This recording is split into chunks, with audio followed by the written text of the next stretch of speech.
Hello everyone, welcome to yet another Stardew Valley mod showcase. This one's a bit different. Usually I showcase a couple of mods that are newer, a little bit unknown, just in case you've never heard of them. This one is one of the most popular mods ever made. And the reason for that is that it is humongous. This is the Stardew Valley Expanded mod. It adds tons of features, and I'm going to go over quite a few of them in this video. However, we're not going to be going over everything because there's just too much. There's things I don't want to spoil, things along that line. Really quickly, I want to flash on screen all of the mods that you need to have enabled and installed before you use this mod.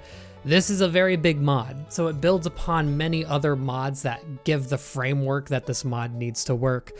It's all on the screen. Make sure you have it all downloaded before you open, otherwise the mod won't work correctly. So as a note, this mod came out before Stardew version 1.5 released, so some of the features in this mod will overlap with what was released in version 1.5. That being said, I am on the regular map right now, but there are two added maps that you can use. They're huge and they're very efficient. Not quite as efficient as the standard map, I'd say, but there's a couple of things that are really nice on them. I haven't chosen those just because it's a bit much to show off. I want to show off mainly what's different in the map. Now, going over here to the bus stop, immediately you can see there's a little something down here. This is Grandpa's shed. If you choose one of the maps that were added with this mod, this shed will be on your farm. However, since you haven't, and I haven't, it's down here. There is a whole quest line devoted to opening this bad boy up, getting it repaired and everything, and it'll eventually act as another greenhouse, so there's some added utility there. Next, I want to explore in town. Does this sign say anything? Okay, Pelican Town and bus stop. Next, I want to explore in town to see what's changed over here. So first, you might have noticed a few differences already. There's a farm back here. Pierre has his own farm. There's little touches all around the place. These benches were not here before. There's a path down here that's different than it was before. And one of my favorite little things that was added, you go behind Emily's house here, you can get gnomed. So yeah, there's just little tiny touches all around the town to make things more lively, I suppose, make the town feel more alive. So you can go around and explore those. It'll change things up just a little bit if you're a little bit bored and familiar with everything. You can now talk to the dog Dusty. You gave Dusty many pets. What a great addition. If we follow the path up here, you can see the area around the fountain is really different. There's a bunch of kegs and stuff next to the community center that people use to make jelly with all of their crops. That's one thing that's changed a lot. There's a lot of people in Stardew Valley that now have a farm because it just makes sense for them to. Like Pierre, I mean, obviously he has a little bit of a farm. Marnie does if we go over there. We'll check it out later. But there's also, if we come down to the bottom right of the town, there's now a little community garden down here, and there's some honey, there's some beehives, some other random crops. Pelican Town Community Garden. It's just a nice touch, and I believe Evelyn has some lines that actually reference a community garden when there isn't one in the basic game, so just a fun little addition. Coming up here, this area has been completely changed. Unfortunately, that means that there is one secret statue here that you're just simply not going to be able to get. In general, they made the area around Joja Mart a lot nicer, just because, I mean, it's kind of more realistic that way if you think about it.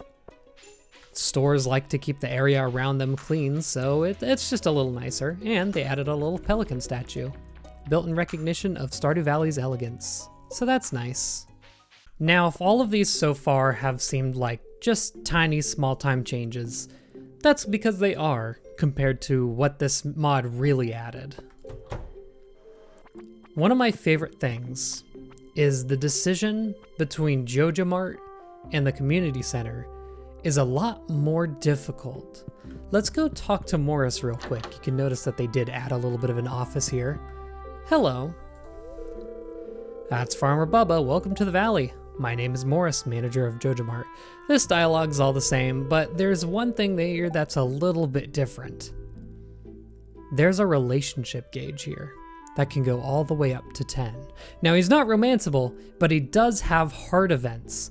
This allows you to get a lot more comfy with Morris and maybe actually try to start relating to him a little bit. I'll admit, I went through the scenes and they're pretty good. He relates himself to you a lot, and you'll kind of just go over his story of being overworked, kind of just a corporate drone. I think it's very interesting. But in addition to this, the change between choosing Joja Mart or the community center has a much larger effect on the game. Choosing the Joja path adds a lot of hard events for Morris and eventually leads to the town modernizing and changing drastically. The community center is a path for keeping things as they are. Also, if you choose Joja path, Joja Cola becomes an artisan good. It also affects a lot of other characters. Some characters won't like you as much if you close down Joja because they lose their jobs. Some characters will disappear entirely because they're visiting from out of town. These are added NPCs that weren't here before. And of course, if you close down Joja, Morris will leave as well, leaving all of your relationship gained with him to be a moot point. Another large change in town is that, well, there's a new house here where there wasn't before. Let's check it out real quick. Hopefully they're home. Ah, Victor's home. Oh, hey there. You're the new owner of Inflation Farm. Hey, it's expanded. Inflation is kind of a similar word. I just figured it'd work. I'm Victor. It's a pleasure to meet you. Bubba, is it? Yeah, and I guess that's it. So if we're lucky, we'll be able to find his mom. He's living here with his mother, who's another NPC.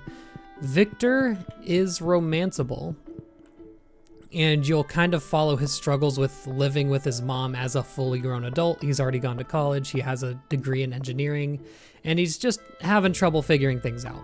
Then we have his mother here, Olivia. Oh my, aren't you a cutie? Welcome to the valley, dear. It's so exciting when someone new moves in. So Olivia is basically a socialite that got rich off of playing the stock market well. Her storyline revolves around her struggling to be a single parent to Victor and about her being a second-generation immigrant from the Gutoro Empire. And the same does apply to Victor, I suppose, but it's less pronounced in his story. She is also romanceable. If you date both her and Victor, you have a giant bombshell of a cutscene to avoid where they find out you're dating both of them and reset your friendship to 0 for both characters. And I really like that. I like it when you have consequences for your actions. There's a few other characters that now have hard events that didn't have them before, such as Gunther. Well, it's not here for some reason. Maybe I need to talk to him behind the desk or something, but he now has a few hard events where you explore his love of archaeology. It's pretty shallow as far as all of the NPCs in this game go, but he's not romanceable. It's just something to add on a little bit onto his character, so you can go after that if you want. And he also walks around town and actually does things now, so he's not just confined just to the library anymore. Ah, yet another new character. Claire. Hi, I haven't seen you before. So, sorry, I don't really know you all that well. She's the cashier at Joja Mart. Claire edges away from you. She's the cashier at Joja Mart. This is a character that I was saying lives out of town, and if you close down Joja Mart without hitting her 6 heart event yet, she will leave the town forever. If you hit her 6 heart event, you introduce her to some friends and she'll stay around. And it's such a cool effect that you could have. And Victor's come out to look at the river. There's one other character that comes around to swap shifts with her, but he's not here today, so you can see that on your own if you ever want to try out the thing. Also, hello Pierre, what are you doing back here? It's Miss Bubba, the new farmer. Yeah, I guess I wasn't going to get unique dialogue. Yeah, I should say, every character has been adjusted a small bit. They have new loved items, new dialogue for different situations. So there's a little bit added everywhere. This area up here in the mountains is a little bit different. You can see it's a bit more decorated with foliage. But one of the biggest changes is that over here where the Adventurers Guild is, well, it's just gone. And also the area under the quarry bridge, or quarry, has been filled in with water, so it's a little less ugly, I suppose. But there's now a brand new area up here. Oop. The Adventurer Guild and the mine upwards. So let's go check out this new area. So there is a reason for this area being here. And one of those reasons is that Marlin is now romanceable. This space gives him room to have little heart cutscenes all around the place, so that's what that's for. And you also have a lot more interesting interactions with the Adventurers Guild. There's an actual initiation now. You'll meet new members later on, new members that are also romanceable, might I say. So they've expanded this quite a bit. The mines are the same. Also, hello there. What do you want, kid? Yeah, so that's just an added character. You'll find out more about him later.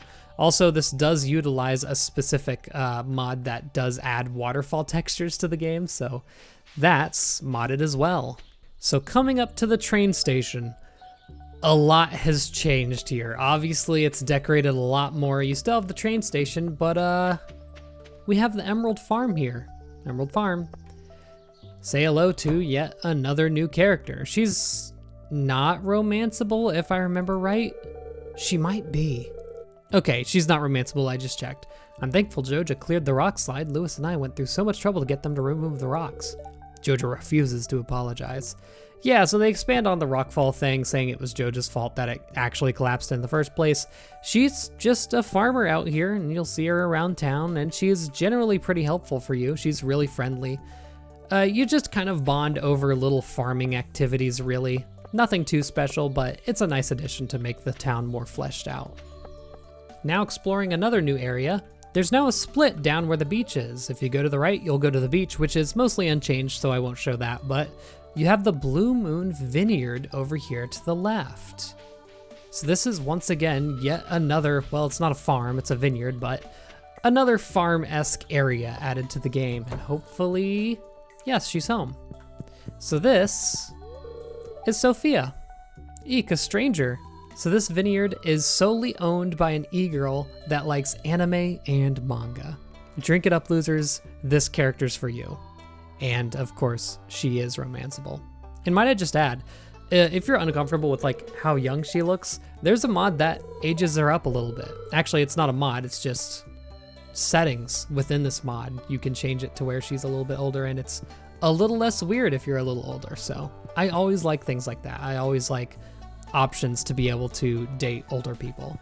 Her building acts as a bit of a shop as well. If you go up here to this book, I believe.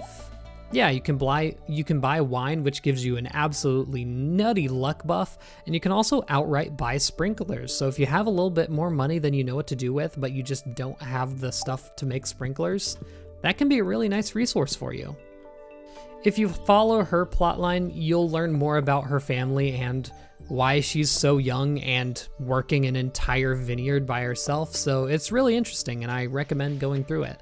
If we go farther west, this actually drops us right into Cindersap Forest. It may look a little bit different, but this is actually where the sewers is. If I go a little bit south of here, there's the sewer. So yep, it's Cindersap Forest. Here's the spring onions and everything. There's a lot added here as well. Of course, there's another farm, Fairhaven Farm, and hopefully the guy who owns it is home. Yeah, there he is. Would you look at that? It's the new farmer everyone's been talking about. Finally moved to the valley, I see. I've been working Fairhaven Farm here for many years. It ain't much, but it's honest work. So that's Andy. He's another not romanceable character, but he does have hard events. He's a little bit of a grump, but he helps you out, and he gets into a lot of sticky situations with Lewis through taxes and whatnot.